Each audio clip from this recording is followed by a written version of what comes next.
એક ભાઈને તો જે દવાખાને એને ઘરે લાવ્યા છે રિપેર કરી, તો ખબર કાઢવા વાળા આવ્યા, એને વળી એક્સરે જ કાઢ્યા, ઓલા ખોખા મળે પૂરા કવરમાં લ્યા.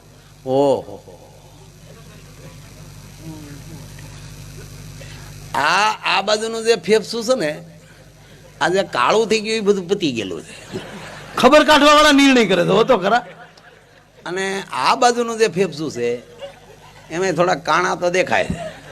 ત્યારે દર્દી એના હાથમાં લઈ એક્સરે લઈને મૂકી દીધો કે કેમ તક તમે કહો છો એ ફેફસા નથી, અને મારા ફેફસામાં કાંઈ તકલીફ નથી ને ફેફસાનો એક્સરે જ નથી.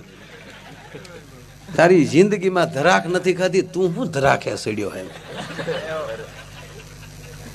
ધવળો કે તો તમને હું છું, એક કઈડ ભાંગી તારી માં કઈડનો ફોટો છે. ગમે ત્યાં આકડિયા નાખી જો, સાલું બસે સડી જાવ, બોર્ડ જોયા વગર ના. અરે રે કમળો છો, કમળો કમળી કમળો તે કમળા વાળા ક્યાં કોઈ બસે લે. 4 દી પહેલા અમારા પાડોમાં જવાન જોત 20 વર્ષનો છોકરો કમળામાં ફાટી પડ્યો. એ હારું બાપા કર્યા ભોગવો કીને વયા જાય. બોલો લ્યો નહીં સાહેબ,